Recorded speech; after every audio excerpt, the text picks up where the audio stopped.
누군가를 사랑한다는 건 어쩌면 누군가의 고독과 고통, 절망과 자괴감을 이해하고 손을 내미는 일인 것 같다.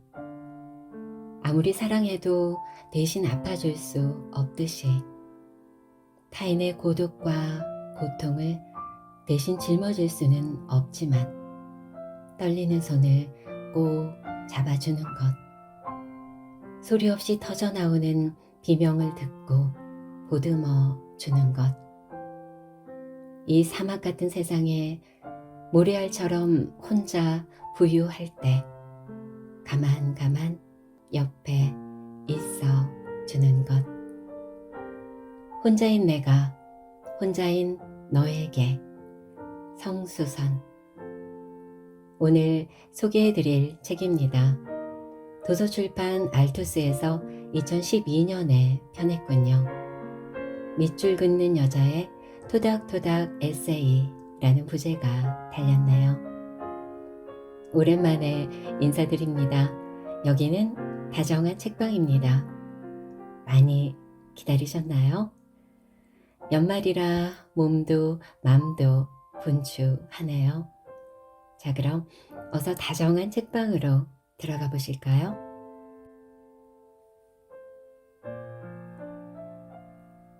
혼자인 내가 혼자인 너에게. 행복은 느끼고 아끼면 네 곁에 있어줄 거야. 예전에 살던 오피스텔 1층에 라면집이 있었다. 번듯한 이름도 간판도 없이 그냥 상호 자체가 라면집. 강남 한복판이라고는 믿기 어려울 만큼 소박하고 허름하기까지 한 말 그대로 그냥 라면집이었다. 10명 정도 겨우 앉을 수 있는 작은 가게였는데 라면집 아줌마들은 그다지 돈 욕심이 없어 보였다. 같은 빌딩에 대형 영어학원이 있고 바로 옆에 24시간 편의점도 있으니 늦게까지 하면 훨씬 높은 매출을 올릴 수 있을 것 같은데 라면집은 저녁 8시가 되면 어김없이 영업을 종료했다. 그렇다고 그 시간에 가게 문을 닫고 일찍 퇴근하는 것도 아니었다. 아줌마들끼리 모여 앉아서 김치전을 부쳐 막걸리를 마시거나 지글지글 삼겹살을 구워 소주를 마셨다. 간혹 아저씨들도 불러 부부 동반으로 마시거나 친구들을 불러 여고 동창회 같은 분위기로 왁자지껄하게 마시기도 했다. 퇴근길, 라면집 앞을 지날 때마다 다이어트에 지친 심신과 가난한 영혼을 환장하게 만드는 맛난 안주 냄새가 진동을 했고 가게 안에서는 하하호호 웃음소리가 끊이지 않았다. 정말 너무나도 뭐라 말할 수 없이 행복해 보였다. 대단한 술상도 아니었다.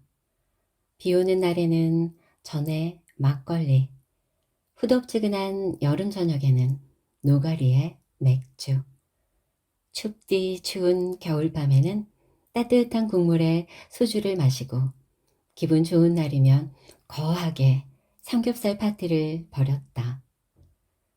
터벅터벅 하루 종일 지친 발걸음을 집으로 옮기면서 난 웃음소리로 가득한 라면집을 성냥팔이 소녀처럼 부러움 가득한 눈망울로 들여다보곤 했다. 그러면서 생각했다. 도대체 행복이란 뭘까?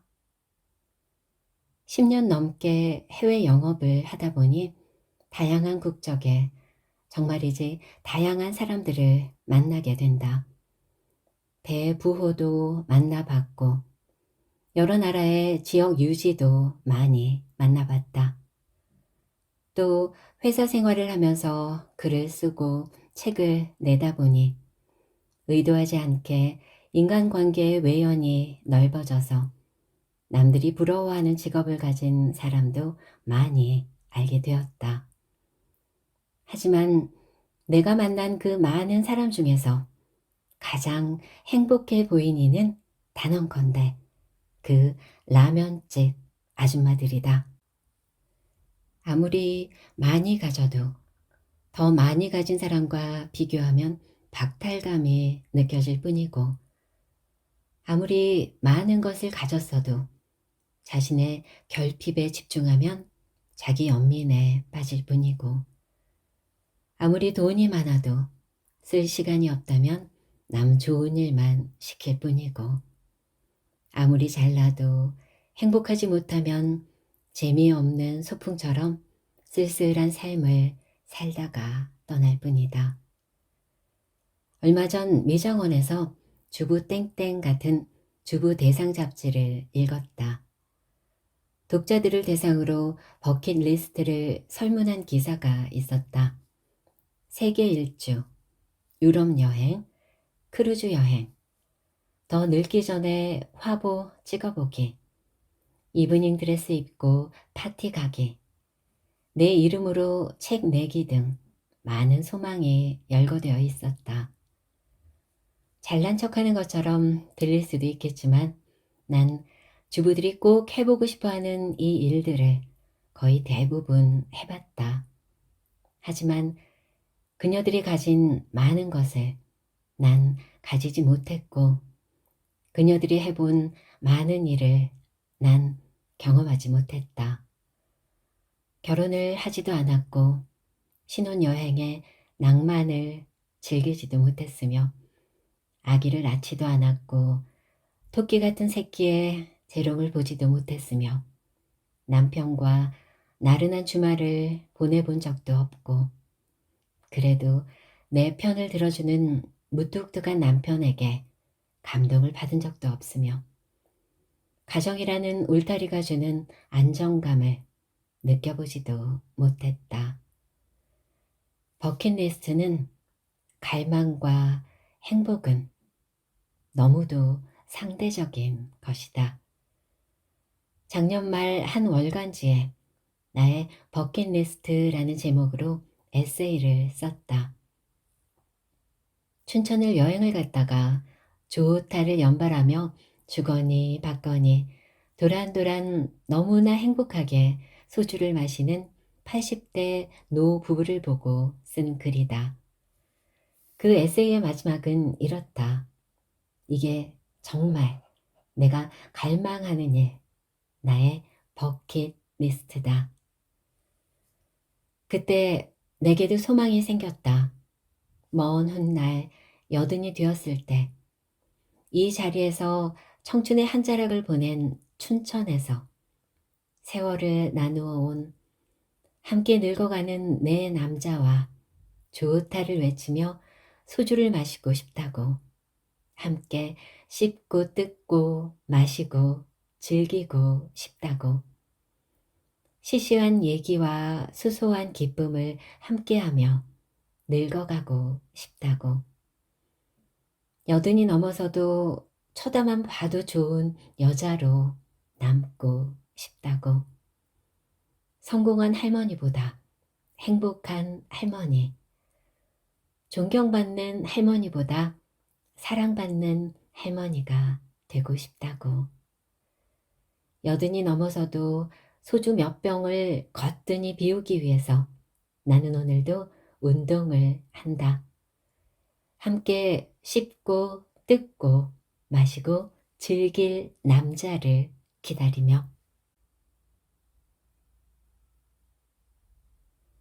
혼자 술 마시기 편한 단골집 하나는 만들어 뒀니?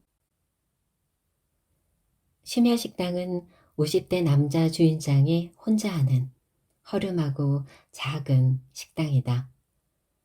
알려진 맛집이 아니라 오랜 단골들이 늦은 퇴근길에 한 잔 걸치러 들르는 곳이다. 평범한 회사원부터 영화배우, 점쟁이, 만당가, 스트리퍼에 이르기까지 다양한 인간군상이 좁은 공간에 옹기종기 모여 앉아 술을 마시고 밥을 먹는다. 이 공간에서만큼은 모두가 평등하다. 저마다 한 자리를 차지할 뿐이다. 손님들은 저마다 주문하는 음식에 얽힌 사연이 있다. 주로 혼자 오는 그들은 사연이 있는 음식을 먹으면서 시원한 맥주나 잔술을 한두 잔씩 마신다. 늦은 퇴근길에 이런 술 한 잔이 얼마나 위안이 되는지 아는 사람은 안다. 100마디의 말보다 술 한 잔이 주는 코끝 찡한 위로. 거의 모든 직장인이 피로를 달고 산다. 물론 영양제 광고 모델들처럼 철저한 자기관리로 하루 종일 활력이 넘치는 피로가 뭔지 모르고 사는 사람들도 있을 것이다. 하지만 대부분의 평범한 직장인들에게 피로와 스트레스는 이메일과 핸드폰처럼 일상적인 것이다. 정말 눈코 뜰 새 없이 바쁠 때, 할 일이 너무 많아서 도대체 뭘 먼저 해야 될지 모를 때, 마음은 종종 거리는데 몸이 따라주지 않을 때, 아등바등 한다고 하는데 제대로 되는 일이 없을 때, 납기는 다가오는데 도무지 진도가 안 나갈 때, 핸드폰을 꺼버리고 도망가고 싶은 충동을 느끼기도 한다. 그러면서도 동시에 내게 주어진 일이 있음에 매일매일 출근할 직장이 있음에 안도하는 직장인들. 그들 중 한 명인 나는 가끔 늦은 퇴근길에 마시는 술 한 잔을 좋아한다. 특히 한겨울에 추위로 얼어붙은 두 손으로 뜨거운 잔을 감싸쥐고 호호 불며 마시는 대은 정종 한 잔을. 그 온기에 온몸이 따뜻해지면서 뭉친 스트레스가 흐물흐물 녹아내리는 것 같다. 술을 마시지 않는 사람들에게 피곤하니까 한잔 한다는 말은 사랑하니까 헤어진다는 말처럼 설명하기 어려운 말이다. 도대체 사랑하는데 왜 헤어져? 그게 말이 돼? 라고 물으면 할 말이 없듯이 피곤하면 들어가서 일찍 자야지. 피곤해서 술을 마신다는 게 말이 돼? 라고 물으면 할 말이 없다. 하지만 아는 사람은 안다. 하루 종일 소처럼 일만 하고 그냥 들어가서 자기에는 억울한 심정을. 소소한 즐거움이 약간의 위로가 긴장을 풀고 한잔할 수 있는 편안한 공간과 잠시의 시간이 필요하다. 이마저도 없다면 종일 일에 쫓겨다니다가 바로 뻗어 잔다면 하루가 증발해버리는 것 같다.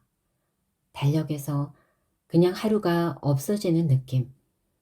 가습기가 뿜어내는 수증기처럼 지친 영혼도 조금씩 조금씩 보이지 않게 증발하는 것 같다. 늦은 퇴근길에 집으로 가지 않고 심야 식당으로 발길을 돌리는 손님들.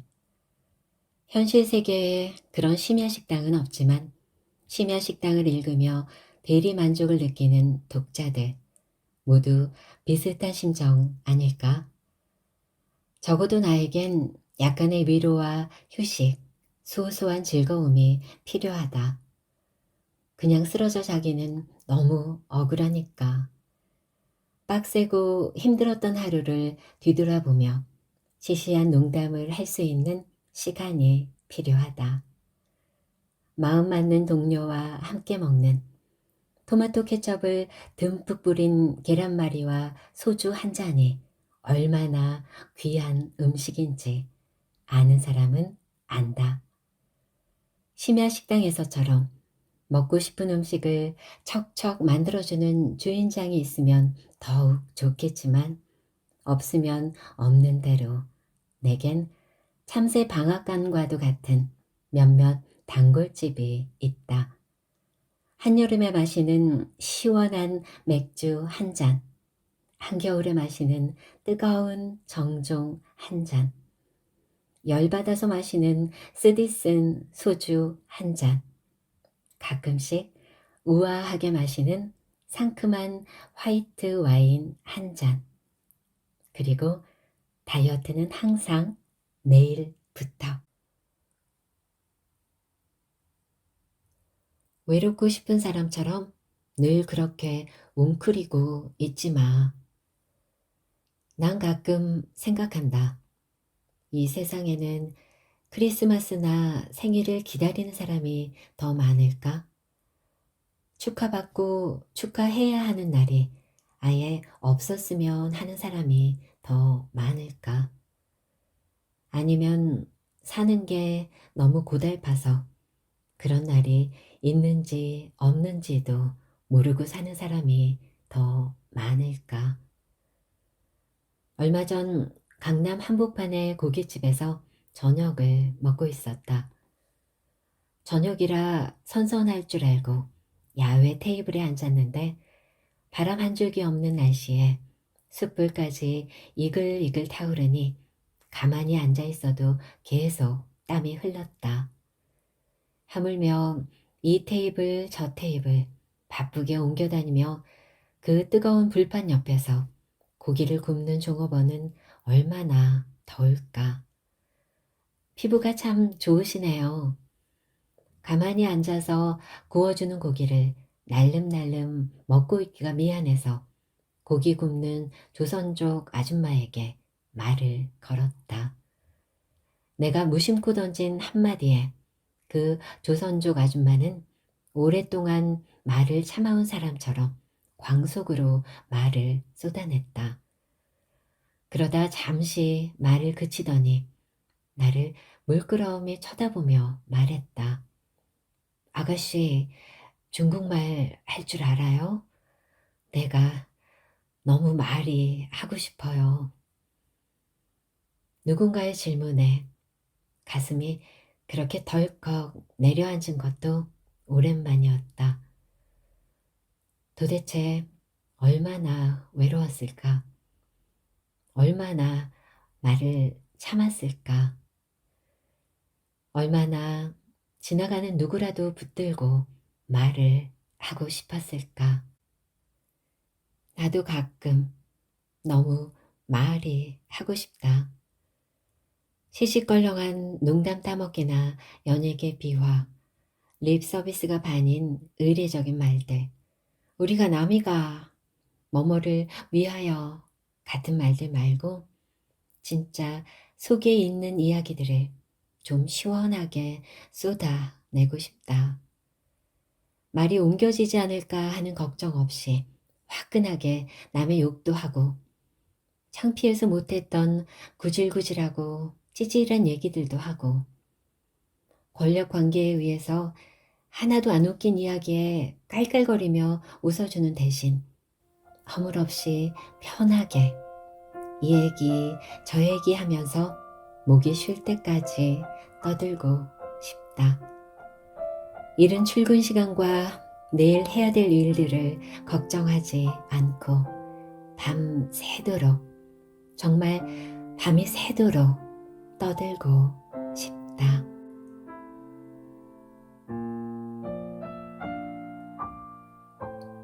함께 있으면 즐거운 사람들을 만나기에도 인생은 짧으니 시간이 있다면 사랑하는 사람들을 한 번이라도 더 봐야 한다고 성수선 작가님은 말씀하십니다.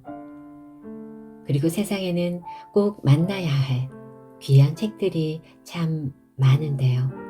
제가 많이 부족했습니다. 3주 만에 찾아뵌 거네요. 여러 사정이 있었지만 저의 부족함이 여러분들께 민폐가 되면 안 되는데 노력하겠습니다. 오늘도 저와 함께 해주신 마음 따뜻한 여러분, 조금 더 자주 행복하세요. 고맙습니다. 이 12월이 좀 더디 가주기를 소망하며 다정한 책방이었습니다.